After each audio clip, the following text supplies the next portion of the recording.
Olá, boa tarde, tudo bem com você? No programa de hoje nós vamos falar de um assunto e um tema muito polêmico, vitimização.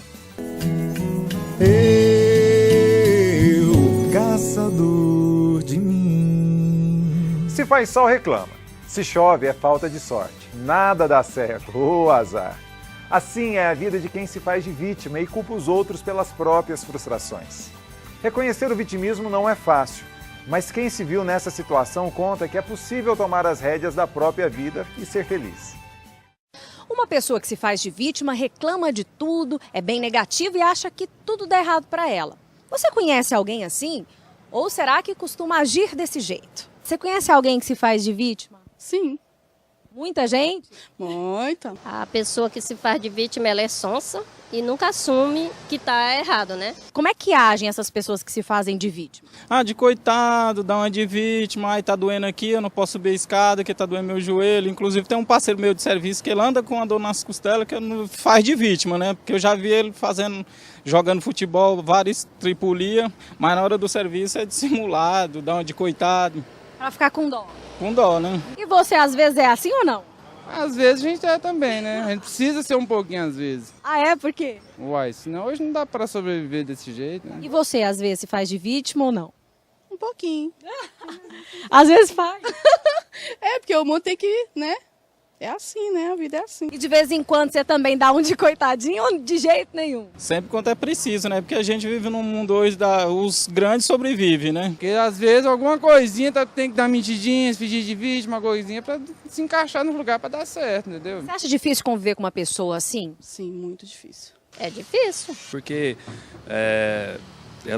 a gente não sabe se ela está mentindo ou não, se está falando a verdade, né? Mas você acha que há uma diferença, igual no seu caso, por exemplo? Você disse que às vezes se faz de vítima ali para se beneficiar em alguma coisinha. Mas você acha que tem gente que faz assim na maldade, outras que às vezes nem percebem que agem assim? Percebe, entendeu? Às vezes sim, às vezes não. Convive com alguém que você assume que está errado e a pessoa também assume, aí há um contorno entre a história, né? Mas quando você está conversando com alguém, convive com alguém que ele só quer ser certo e certo, aí não dá certo. Infelizmente o Brasil é assim, a pessoa sempre quer aproveitar, sempre quer dar uma de coitado para se beneficiar em algo, entendeu? De uma forma geral, uma pessoa se faz de vítima pela comodidade. E essa comodidade, ela é tão comum em todos nós, aquilo que um filósofo no século XVIII, Immanuel Kant, chamou de menoridade. Pessoas que por vontade decidem não crescer, não se tornarem autônomas, o que custa existencialmente muito caro e até um dos preços mais difíceis no mundo populista, que é o mundo consumismo, é a solidão. Então, para eu não ficar com a crença de que estou sem parcerias, eu fico entre a maioria, pagando o preço disso. Por exemplo, quando eu coloco um sapato que aperta e dói o meu pé, mas eu faço para poder conviver com outras pessoas que querem a mim só pelo meu sapato, eu vou ter consequências de vitimização. Não porque eu queira imediatamente enganar o outro, mas mesmo enganando a mim mesmo, tenho consequências. Então, eu preciso de um espelho em que eu possa me ver diferente do meu cúmplice, do meu comparsa. Esse ser estranho, esse ser diferente, com autonomia, não digo com superioridade, mas com mais honestidade íntima, é desconfortável, porque a presença dele coloca um espelho que é difícil eu me enxergar diante dele. Por exemplo, como a gente reconhece que a pessoa mente para nós sem provas, a gente sente, ela está mentindo. Só é possível por uma implicação de eu ter esse conhecimento do que é ser mentiroso.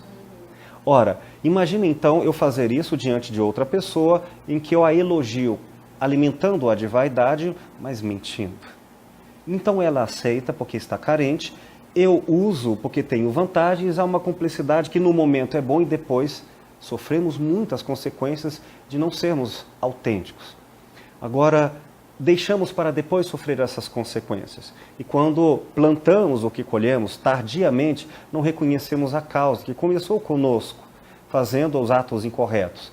Então, usamos os efeitos ruins e acusamos novamente a vida, os outros, quem está perto. O que aconteceria se eu tivesse a oportunidade de encontrar uma pessoa tão autêntica, ou um pouco mais do que eu, e não aceitasse a cumplicidade da mentira compartilhada? Diante dela, eu teria vergonha de perceber que eu fiz o errado. É como falar alto a uma pessoa que se recusa à briga e continua falando baixo. Aí eu me percebo com alguma forma em descaramento, sem a cumplicidade para esconder os meus erros. Qual o resultado?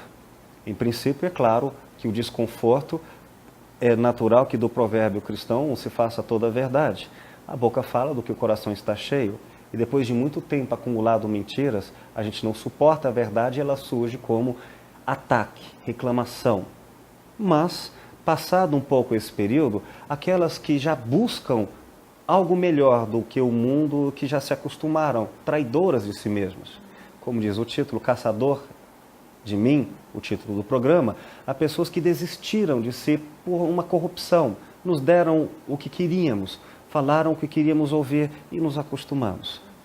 Mas quando surge alguém diferente e que nos ajuda, como uma pessoa mais generosa, um pouco mais lúcida, mais racional, emocionalmente mais fiel a si mesma, depois do primeiro encontro, quem sabe pela culpa, agora não mais transferida como acusação, comece um processo de reforma íntima. E aí, diante desse contraste, eu olho para aqueles que aceitavam a minha mentira e digo, isso não está me levando a nada, eu quero ser como esta outra pessoa. Espero que momentos assim aconteçam em todos nós, e várias vezes.